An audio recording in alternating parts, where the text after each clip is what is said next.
एक लड़का था अभी सेकंड ग्रेड बैच में, अपना सेकंड ग्रेड सामाजिक का बैच था, अच्छा बैच था।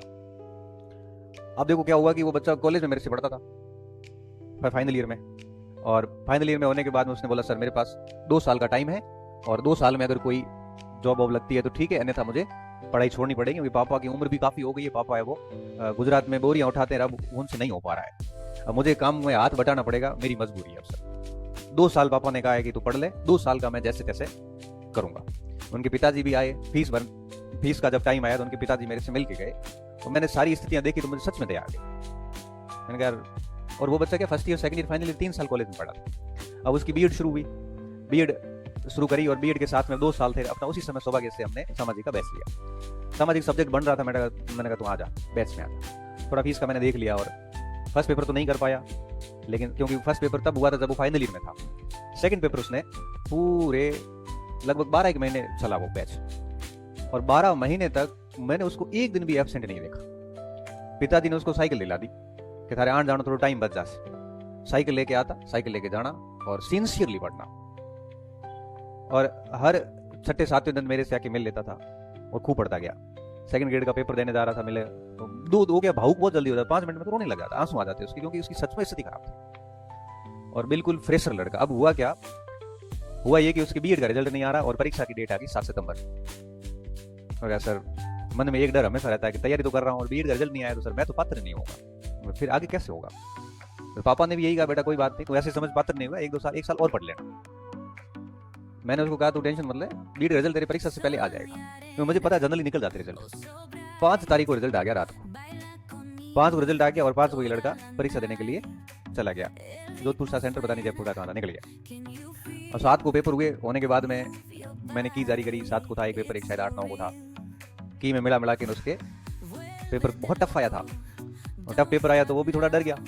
डर इसलिए गया कि पहली बार जिंदगी का पहला पेपर, पीटीटी के बाद जिंदगी का पहला पेपर। पीटीटी में नेगेटिव मार्किंग होती नहीं है, और ये नेगेटिव मार्किंग का उसका पहला पेपर था। उसने ऐसी पहला पेपर फेस किया। सामाजिक का, सामाजिक में 8 सब्जेक्ट होते हैं, economics, sociology, political science, public administration, philosophy, history, geography और टीचिंग मेथड, 8 सब्जेक्ट होते हैं। अब डरते डरते मेरे को फोन किया, सर कितना बेटा, तो सर मेरे 320 नंबर हो गए। क्या होगा इसमें, 320 है तो बेटा तेरी टॉप 5 में रैंक आई, क्या बात कर सकता। हाँ, तो दूसरों के नहीं, मैं दूसरों के नहीं, 320 बहुत बड़ा स्कोर। अब उसने उससे पहले उसके पापा से बात होगी, मेरे से पापा को कहा कि मेरा पापा पेपर खराब हो गया, क्योंकि उसने पहली बार दिया, उसको लगा 320 में क्या होता है। हमारे टाइम 362 मेरिट रही थी, तो 320 में क्या ही होगा। पापा ने कहा कोई बात नहीं बेटा, तू तेरा मेहनत कर ली, ऐसे सोच ला कि तू पात्र हुआ ही नहीं था, ऐसे सोच की बीएड का रिजल्ट ही नहीं आया।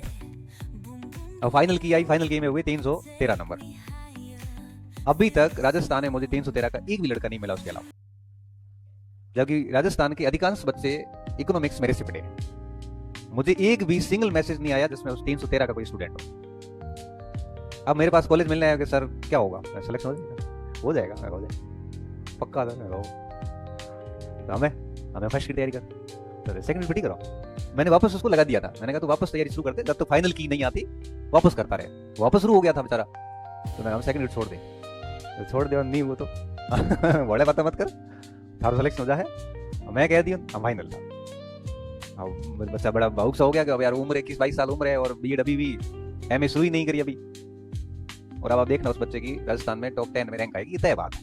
रिजल्ट आएगा उसमें, मैं आपको लेके आऊंगा उस बच्चे को यहाँ पे। अब आप देखना कि उसका कोई बैकग्राउंड नहीं, बिल्कुल औसत बच्चा, सामान्य बच्चा, गाँव का लड़का, कोई जोरदार बैकग्राउंड नहीं, गरीब बच्चा, लेकिन उसकी पता खास बात क्या थी, साल में कभी एब्सेंट नहीं हुआ, नोट्स की लाइन टू लाइन याद थी।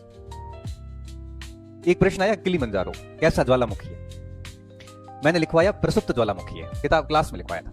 परीक्षा में सेम प्रश्न आया, तो प्रश्न आया, इसने प्रसुप्त कर लिया। और हमारे ज्योग्राफी के एक और फैकल्टी यहाँ पे सुरेश जी ने लिखवाया था शांत ज्वालामुखी। दोनों में कॉन्ट्राडिक्शन हो गया था, बाकियों ने तो पढ़ा ही नहीं। उसने मुझे पूछा परीक्षा से बहुत पहले कि सर सुरेश जी ने शांत ज्वालामुखी लिखवाया है, आपने प्रसुप्त लिखवाया है, मैं क्या मानूं सर। सुरेश जी वाला काट दे, अपने वाला याद रख ले। अब परीक्षा में सेम प्रश्न आ गया कि किलिमंजारो कैसा ज्वालामुखी है, प्रसुप्त, शांत और ऑप्शन और। उसने हिम्मत करके कि सर ने कहा था कि प्रसुप्ति रखना है, उसने प्रसुप्त कर लिया। अभी ये परीक्षा की बात। अब आरपीएससी की आई, आरपीएससी की ने भी आरपीएससी ने प्रसुप्त ही माना।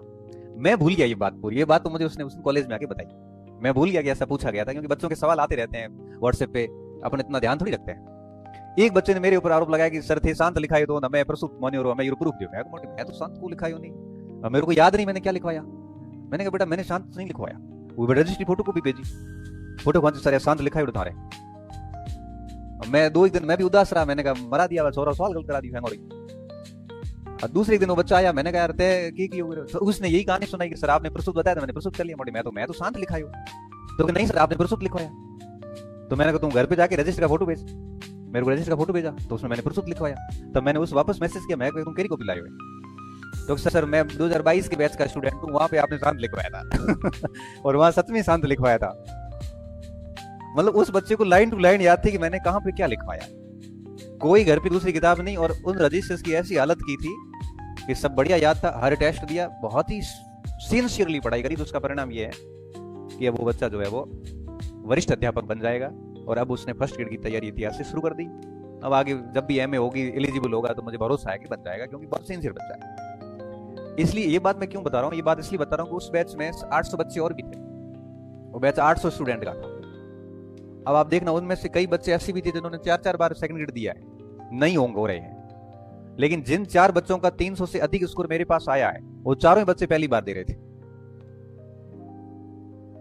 अब इसलिए मैं कह रहा हूं कि कोई फर्क नहीं पड़ता कि पहले वाले कितने तैयारी किए हुए क्या है। आप में अगर सिंसियरिटी है तब तो दिक्कत नहीं है। अगर आप सिंसियर नहीं रह सकते, सिंसियरली टेस्ट नहीं दे सकते, घर जाके पढ़ नहीं सकते, कोचिंग आने से पहले वापस पढ़ नहीं सकते, तो फिर कोचिंग जाने का कोई फायदा प्राप्त नहीं होगा। ये मैं आपको डे फर्स्ट कह रहा हूं।